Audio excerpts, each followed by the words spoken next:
Hello, नमस्कार, जोहार। कैसे हैं दोस्तों? उम्मीद करते हैं अच्छे ही होंगे। सुरेश क्लासेस में आप सभी का स्वागत है। दोस्तों, हम लोग डिविजिबिलिटी रूल पढ़ चुके हैं और उससे आगे आज हम लोग बढ़ रहे हैं। और आज जो हम लोग पढ़ने वाले हैं डिवीजन पढ़ने वाले हैं। डिवीजन पढ़ने वाले हैं। देखिए, अगर हम लोग 72 को 13 से भाग देते हैं, यहाँ पे समझिए 72 को अगर 13 से भाग देंगे तो क्या हो जाएगा? 13 × 5 65 होगा। तो यहाँ पे शेषफल कितना बचेगा? 7। अब इसमें इम्पोर्टेंट ये है, समझिए यहाँ पे इम्पोर्टेंट यहाँ पे जो है वो ये जानना है, इसको हम लोग क्या बोलते हैं? इसको जो हम लोग बोलते हैं, इसको हम लोग क्या बोलते हैं? भागफल बोलते हैं। इसको हम लोग क्या बोलते हैं? भागफल बोलते हैं, कोसेंट। इसको हम लोग कोसेंट बोलते हैं। इसको हम लोग क्या बोलते हैं? इसको शेषफल बोलते हैं। इसको इंग्लिश में बोलते हैं रिमाइंडर। ठीक है, इसको हम लोग क्या बोलते हैं? इसको भाजक बोलते हैं। इंग्लिश में इसको डिवाइजर बोलते हैं। इसको हम लोग क्या बोलते हैं? भाज्य बोलते हैं। इंग्लिश में इसको डिविडेंड बोलते हैं। अब यहाँ पे देखिए दोस्तों, यहाँ पे क्या है कि आपको क्या आना चाहिए, ये तो आप लोग को पता चल गया। आपको ये पता होना चाहिए भाज्य अगर निकालना हो जब भी, तो भाज्य बराबर क्या होगा? भाज्य बराबर होगा, देखिए, भाजक गुना भागफल प्लस शेषफल। भाजक गुना भागफल प्लस शेषफल। ये आप लोग को याद रखना है। ये क्या रखना है? याद रखना है। ठीक है। अब यहाँ पे एक चीज़ देखिए, यहाँ पे क्या देखना है वो, यहाँ पे हम लोग अगर भाज्य को हम लोग क्या, यहाँ पे कोई नंबर, अगर इसको हम लोग n मान लेते हैं, भाज्य को हम लोग क्या कोई नंबर माने n, भाज्य को हम लोग क्या माने n, भाजक को हम लोग डिवाइजर को d माने, भागफल को x और शेषफल को अगर r मानते हैं, तो हम लोग को क्या बन गया? हम लोग का कोई नंबर जो होगा वो क्या होगा? dx + r होगा। यहाँ तक कोई दिक्कत है? क्योंकि देखिए, ये तो आपका बेसिक है। हम लोग यहाँ से जो आगे पढ़ने वाले हैं इंपॉर्टेंट तो वो है। ठीक है, ये तो हम लोग का क्या है? एकदम बेसिक है। यहाँ से जो अभी हम लोग अभी जो आप लोग को बताने वाले हैं, वो आप लोग को बताने वाले शेषफल से संबंधित फैक्ट्स या शेषफल से संबंधित कंसेप्ट, वो आप लोग को आना चाहिए। हम 6-7 फैक्ट्स बताएंगे शेषफल से संबंधित। ठीक है, जो आप लोग को क्या होना चाहिए? आना चाहिए। यहाँ पे देखिए, शेषफल से संबंधित फैक्ट्स। ठीक है, आप लोग को क्या, ये देखिए, वहाँ तक तो हर कोई बताता है, उससे आगे आपको समझना है। ठीक है, असली खेल तो यहीं पे है। क्या होना? शेषफल हमेशा भाजक से छोटा होता है। ये देखिए, भाजक से छोटा होता है, या उसी को यहाँ पे या ठीक है, या इसको हम लोग बोल सकते हैं कि शेषफल कभी भी भाजक के बराबर या भाजक से बड़ा नहीं हो सकता है। ठीक है, शेषफल जो है, जैसे कि देखिए, कभी भी क्या हो सकता है? भाजक से के बराबर और भाजक से बड़ा नहीं हो सकता है। यदि भाजक d हो तो शेषफल d से लेकर d-1 तक ही हो सकता है। इसका मतलब क्या है? समझाते हैं। जैसे कि यहाँ पे देखिए, n क्या है? कोई नंबर है, अगर उसको d से भाग देते हैं, n कोई नंबर है, उसको अगर d से भाग देते हैं, तो शेषफल क्या क्या हो सकता है? देखिए, शेषफल 0 हो सकता है, 1 हो सकता है, 2, 3, 4 ... कहाँ तक हो सकता है? d-1 तक हो सकता है। d-1 कहने का मतलब क्या है? d से एक छोटा। d-1 कहने का मतलब क्या है? d से एक छोटा। जैसे कि दूसरा एग्जाम्पल यहाँ पे लिखे हैं, 29 अगर 7 से उसको भाग देते हैं, तो यहाँ पे तो देखिए 7 × 28, शेषफल 1 बचेगा। ठीक है, लेकिन शेषफल 1 बचेगा, लेकिन अगर यहाँ पे भाजक 7 है, तो शेषफल 0 से लेके 6 तक हो सकता है। शेषफल क्या हो सकता है? 0 से लेके 6 तक हो सकता है। अगला पॉइंट लिखे हैं, भाग की प्रक्रिया को तब तक करते रहे, जैसे हम लोग कोई चीज़ भाग देते हैं, तब तक हम लोग भाग करते रहते हैं जब तक कि वो शेषफल क्या होता है? जब तक शेषफल भाजक से छोटा ना हो जाए। बात समझ में आया? कब तक हम लोग भाग करते रहेंगे? जब तक वो भाजक से छोटा ना हो जाए। ठीक है, यहाँ पे देखिए, अगला पॉइंट क्या है वो समझिए। छोटी संख्या से अगर देखिए, यहाँ पे संख्या छूटा हुआ है ना, यहाँ पे आप लोग संख्या लिखिए। छोटी संख्या से अगर बड़ी संख्या में भाग देते हैं, इसे देखिए, ये छोटी संख्या बड़ी संख्या में छोटी संख्या से भाग दे रहे हैं, तो शेषफल क्या होगा? हमेशा भाजक से छोटा आएगा। ठीक है, ये क्या है? भाजक है, तो शेषफल हमेशा 19 से क्या होगा? छोटा आएगा। तो 19 × 5 = 95, तो शेषफल क्या आया? 7 आया। 7 आया। अब यदि दूसरा पॉइंट के, यदि बड़ी संख्या से छोटी संख्या में भाग देते हैं, शेषफल क्या होगा? वही छोटी संख्या होगा। अब यहाँ पे देखिए, यहाँ पे क्या है? ये बड़ी है, भाजक बड़ी है और संख्या छोटी है। अगर भाजक बड़ी रहे और संख्या छोटी रहे, तो शेषफल क्या होता है? वही संख्या ही रह जाता है। ठीक है, ये अगला पॉइंट बोल रहे हैं, यदि शेषफल नेगेटिव आए, शेषफल देखिए नेगेटिव आ जाए, तो उसको पॉजिटिव बनाने के लिए नेगेटिव शेषफल में भाजक को जोड़ते हैं। अब यहाँ पे सवाल ये है, नेगेटिव शेषफल कैसे आएगा? जैसे कि देखिए, 20 को यदि हम लोग क्या करते हैं? 22 को यहाँ 22 लेते हैं। 22 को अगर हम लोग 5 से भाग देते हैं, ठीक है, 22 को किससे भाग देंगे, 5 से भाग देंगे, तो यहाँ पे 2 कंडीशन आएगा। क्या आएगा, 5 चौक 20। देखिए 5 चौक अगर 20 करते हैं तो शेषफल क्या आएगा, रिमाइंडर जो आएगा +2 आएगा। 5 चौक 20 करेंगे तो रिमाइंडर क्या आएगा, +2 आया, ये पॉजिटिव वाला है।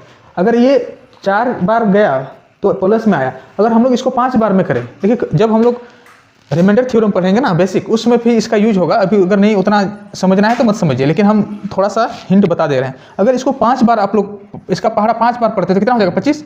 22 में अगर 25 जाएगा, 22 में 25 जाएगा तो कितना होगा, -3 रिमाइंडर होगा। ये क्या होगा, -3, तो ये क्या होगा, रिमाइंडर -3। अब यहाँ पे देखिए आप लोग को क्या बोले, अगर 5 से 4 बार में भाग देते, 4 बार 5 का पढ़ा 4 बार पढ़ते हैं तो +2 आ रहा है। अगर हम लोग को माइनस में लाना है तो हम लोग 4 की जगह 5 बार पढ़ेंगे पढ़ा, 5 25, तो 22 में 25 का तो कितना होगा, -3। लेकिन एक चीज़ आप लोग हमेशा याद रखिए, क्या याद रखना है, नेगेटिव रिमाइंडर कभी भी नेगेटिव नहीं हो सकता है। आप यही बोल रहे हैं, अगर रिमाइंडर नेगेटिव, देखिए क्योंकि आगे जब हम लोग करेंगे रिमाइंडर थ्योरम में तो उसमें क्या होगा कि कैलकुलेशन को इजी बनाने के लिए हम लोग नेगेटिव रिमाइंडर ले लेते हैं, ठीक है। तो आप यही इसी नेगेटिव को हम लोग, क्योंकि रिमाइंडर कभी नेगेटिव हो नहीं सकता है, तो क्या करना है, पॉजिटिव करना है, तो भाजक को जोड़ देंगे तो शेषफल तो सेम ही आएगा दोनों में। क्या आया, +2 आया। तो सवाल यही बोला गया है, मतलब यहाँ पॉइंट ये लिखे हैं, शेषफल यदि नेगेटिव आ जाए, है ना, रिमाइंडर अगर नेगेटिव आए तो उसको पॉजिटिव बनाने के लिए, क्योंकि नेगेटिव में तो कोई रिमाइंडर हो नहीं सकता है, तो नेगेटिव शेषफल में क्या हम लोग जोड़ते हैं, भाजक को जोड़ते हैं, और जो आएगा वही क्या हो जाएगा, उसका शेषफल हो जाएगा। उम्मीद है इतना समझ में आ गया होगा। देखिए ये सारा पॉइंट ना आपको बहुत कम ही इंसान बताएगा, आप लोग पूरा वीडियो खंगाल लीजिएगा आप लोग यूट्यूब में, ठीक है। कितना आप लोग को इतना सिस्टमेटिक ढंग से आपको बताया जा रहा है वो आप लोग को खुद पता चल जाएगा, ठीक है। इसलिए आप लोग को बोल रहे हैं वीडियो को अधिक से अधिक शेयर कीजिए अपना दोस्तों तक, ठीक है।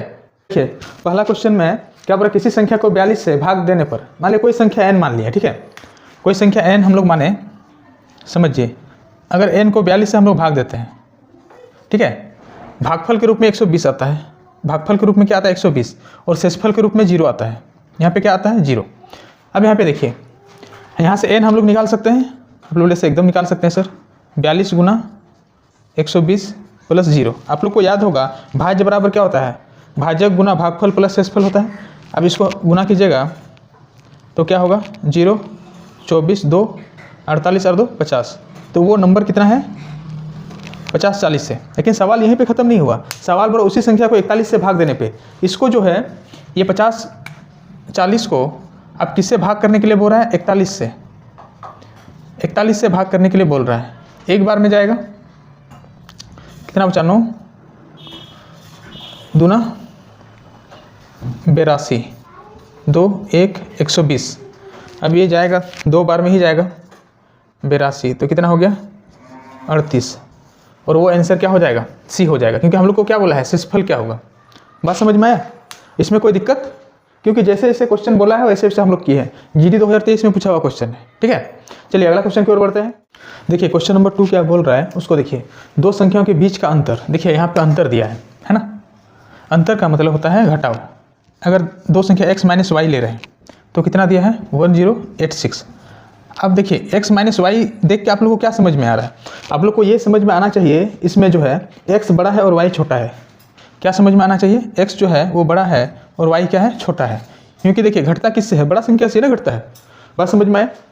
आगे बोल रहा है जब हम बड़ी संख्या को छोटी संख्या से विभाजित करते हैं, बड़ी संख्या को छोटी संख्या से विभाजित करते हैं। देखिए बड़ी संख्या क्या है, x है। अब x को अगर हम लोग क्या करते हैं, y से भाग करते हैं, तो हमें भागफल के रूप में 6 और शेषफल के रूप में 6 प्राप्त होता है। देखिए ये क्वेश्चन में दिया हुआ है, तो x का वैल्यू पूछ रहा है, x कितना है, सवाल यही है। क्वेश्चन को और एक बार देखिए, बोल रहा है जब हम बड़ी संख्या को छोटी संख्या से विभाजित करते हैं तो हमें भागफल के रूप में 6 और शेषफल के रूप में 6 प्राप्त होता है। तो बड़ी संख्या ज्ञात कीजिए। एक इक्वेशन तो हमारा ये है, x - y इक्वल टू कितना हो जाएगा 1086 है। यहाँ से x इक्वल टू हम लोग क्या लिख सकते हैं, x इक्वल टू लिख सकते हैं 6y + 6, या तो इसी को हम लोग x - 6y = 6। इसमें तो किसी को कोई दिक्कत नहीं है, यहाँ तक किसी को दिक्कत है। ये क्या है, भाज्य है, इसको क्या किए हैं, भाजक और भागफल को गुना किए हैं, और ये क्या है, शेषफल। और यहाँ पे क्या किया है, x को वहीं छोड़े, 6y को उधर ले गए प्लस में तो माइनस हो गया, वो लिखे हैं। अब यहाँ पे देखिए इन दोनों को सॉल्व कर रहे हैं, इन दोनों को सॉल्व कर रहे हैं, इधर में सॉल्व कर रहे हैं। अब यहाँ पे देखिए, अब इसको खत्म कर दे रहे हैं। अब यहाँ पे देखिए x माइनस वाई दिया है, क्या दिया है, x minus Y equal to 1086, और दूसरा क्या दिया है, x minus 6y equal to कितना आया 6। अब यहाँ पे देखिए अगर यहाँ माइनस करते हैं क्या हो जाए, प्लस माइनस, x खत्म हो गया तो यहाँ पे क्या बचा, अब 6y में y जाएगा तो क्या बचेगा 5y, और यहाँ पे क्या हो जाएगा 1080, तो y इक्वल टू क्या हो जाएगा 2, इसका दिया हो गया 16, 216 हो गया। y का वैल्यू कितना आया 216। अब जैसे ही y का वैल्यू 216 आया तो x का वैल्यू हम लोग यहाँ से निकाल सकते हैं। यहाँ पे 216 को अगर आप लोग 6 गुना कर दीजिए, या 6 गुना 216 प्लस 6 कीजिएगा तो x इक्वल टू कितना हो जाएगा, 6 चौक 36, तो रहा 3, 6 3 9, ये 12 प्लस 6, तो ये हो गया 12 0 1302, और आंसर क्या हो जाएगा, बी हो जाएगा। इसमें कोई दिक्कत है क्या, कोई डाउट है तो बोलिए, क्योंकि देखिए कुछ नहीं किए हैं, जो क्वेश्चन में बोला वही किए हैं, ठीक है। और हम लोग क्या कर दिए, सॉल्व कर दिए हैं। इसमें से x देखिए, x या y किसी को भी आप लोग हटा सकते हैं। अगर y को हटाना होगा तो आप लोग को 6 से क्या करना होगा, ऊपर गुना करना होगा। यहाँ पे x दोनों का क्या है, x के आगे कोफिशिएंट सेम था, इसीलिए हम लोग x को हटाए तो y निकल गया और x हम लोग यहाँ से निकाल लिए, ठीक है। चलिए अगला क्वेश्चन है, और एक अभी कुछ कंसेप्ट हम बता दे रहे हैं, इसका क्वेश्चन की ओर बढ़ेंगे। अब देखिए अगला कंसेप्ट यहाँ पे देखिए, कोई नंबर हम लोग मान लिए n है, कोई नंबर क्या माने n। अगर हम लोग कोई नंबर n मान ले रहे हैं, उसको अगर d से भाग देते हैं तो शेषफल क्या बचता है r, शेषफल क्या बचता है r। यहाँ पे इसको थोड़ा सा समझिएगा, कोई नंबर n है उसको अगर d से भाग दे तो शेषफल क्या बच रहा है, r बच रहा है। अगर वही नंबर को, सेम नंबर को, ठीक है, सेम नंबर या नंबर का 2 गुना को, समझिए बात को, ये कंसेप्ट है, ठीक है। अगर कोई नंबर है उसको d से भागते शेषफल r बचता है, नंबर का 2 गुना को अगर d1 से भाग दे रहे हैं, किससे भाग दे रहे हैं, d1 से भाग दे रहे हैं, तो शेषफल क्या बचेगा। पहला क्वेश्चन ये है। दूसरा क्वेश्चन ये है, अगर वही नंबर, देखिए ये एक क्वेश्चन है, ये उस सवाल है, ये क्वेश्चन वही है, सवाल दूसरा है, उस नंबर का वर्ग को अगर d2 से भाग दे रहे हैं तो शेषफल क्या बचेगा। तीसरा सवाल ये है, अगर नंबर का क्यूब को d3 से भाग देंगे तो शेषफल क्या बचेगा। चौथा क्वेश्चन है, नंबर का स्क्वायर का नंबर 2 जोड़ के अगर d4 से भाग देंगे तो शेषफल क्या बचेगा। यहाँ पे एक चीज़ देखिए दोस्तों, आप लोग को समझ में नहीं आया कोई दिक्कत नहीं, अभी जो हम बताना चाह रहे हैं उसको समझिए, क्योंकि अभी तो सिर्फ हम लिखे हैं।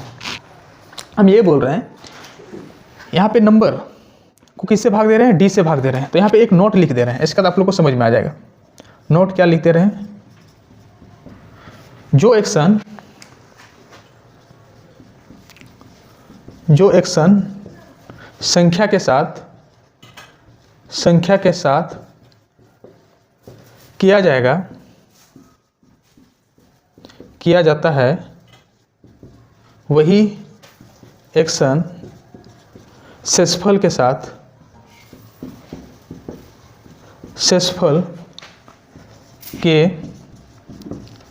साथ भी किया जाएगा, बशर्ते किया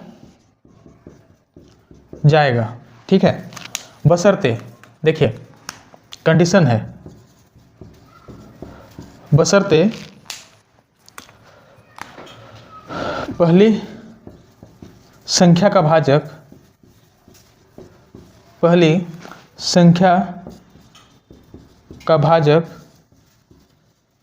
दूसरी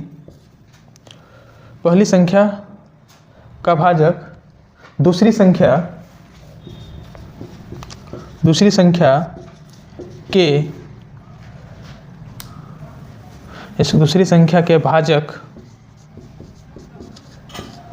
का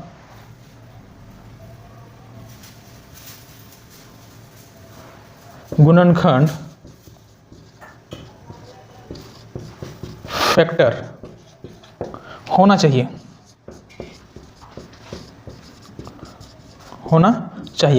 पहली संख्या का भाजक, पहली संख्या देखिए ये पहली संख्या है, उसका भाजक दूसरी संख्या के भाजक का फैक्टर होना चाहिए। हम लोग उल्टा लिख दें, यहाँ पे लिखिए दूसरी संख्या का भाजक, इसको थोड़ा सा ये यहाँ पे दूसरी लिखिए, दूसरी संख्या का भाजक पहली संख्या के भाजक का गुणनखंड होना चाहिए। इसका मतलब क्या है? इसका मतलब कहने का मतलब ये है, ये दोनों पहले तो ऊपर वाला देखिए, जो एक्शन नंबर के साथ होगा, जो एक्शन नंबर के साथ होगा, नंबर के साथ यहाँ पे क्या एक्शन हो रहा है? 2 गुना हो रहा है। तो जब नंबर के साथ 2 गुना हो रहा है, तो नंबर के साथ 2 गुना हो रहा है, तो सीधा हम लोग क्या करेंगे? शेषफल का 2 गुना करेंगे, शेषफल का 2 गुना करेंगे और सीधा D1 से भाग देंगे। D1 है तो D1 से भाग देना है। बात समझ में आया?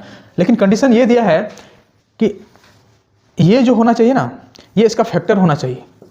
ये इसका क्या होना चाहिए? फैक्टर होना चाहिए।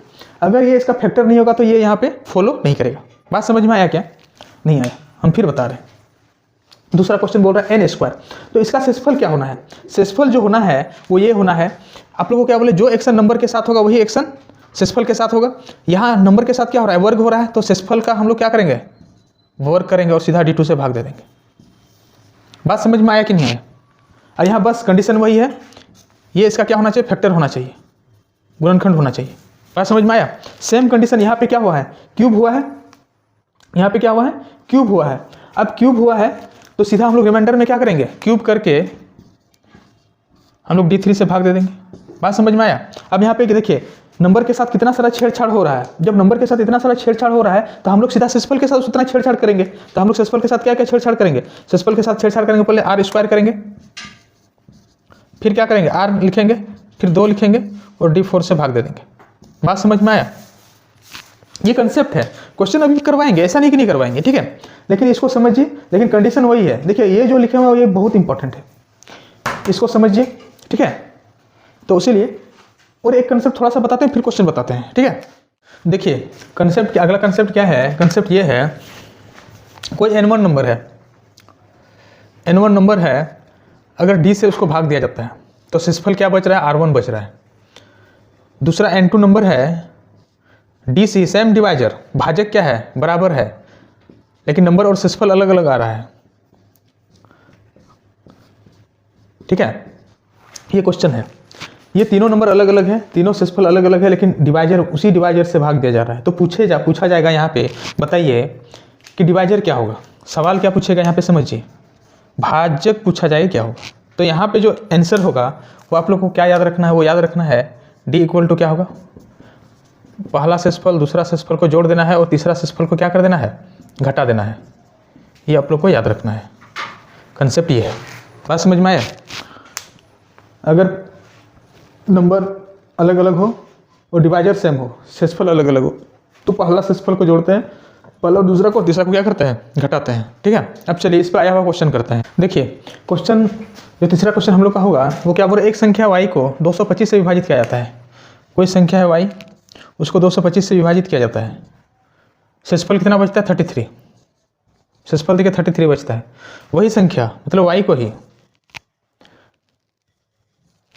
15 से विभाजित किया तो शेषफल क्या बचता है? z। तो z का मान निकालना है। देखिए पहला कंसेप्ट से है, ये कंडीशन क्या है? जो एक्शन नंबर के साथ होगा, जो एक्शन नंबर के साथ होगा, सेम एक्शन क्या होगा? उस शेषफल के साथ होगा। अब यहाँ पे सवाल ये है दोस्तों, कंडीशन क्या है? ये इसका फैक्टर होना चाहिए। ये इसका क्या होना चाहिए? फैक्टर होना चाहिए। हम लोग यही पढ़े हैं। अब z हम लोग को निकालना है। अब यहाँ पे देखिए, यहाँ पे देखना क्या है? ये तो 15, तो 225 का 15 एक फैक्टर है, क्योंकि 15 का स्क्वायर करेंगे तो क्या हो जाएगा? 225 हो जाएगा। अब y के साथ क्या हो रहा है? कुछ नहीं हो रहा है, तो आप लोग यहाँ पे सीधा 33 को ही भाग दे दीजिए 15 से। 15 दूना 30, तो रिमाइंडर क्या बचेगा? 3 बचेगा। शेषफल क्या बचेगा? 3। और आंसर क्या हो जाएगा? B हो जाएगा। ये चीज़ समझ में आया कि नहीं है वो बताइए। हम कंसेप्ट बता दिए, क्वेश्चन बता दिए हैं। देखिए 2023 में आया हुआ क्वेश्चन भी है, ठीक है। चलिए दोस्तों, इस वीडियो को हम लोग यहीं तक रखते हैं, ठीक है। फिर मिलते हैं अगला वीडियो में, तब तक के लिए बहुत बहुत धन्यवाद।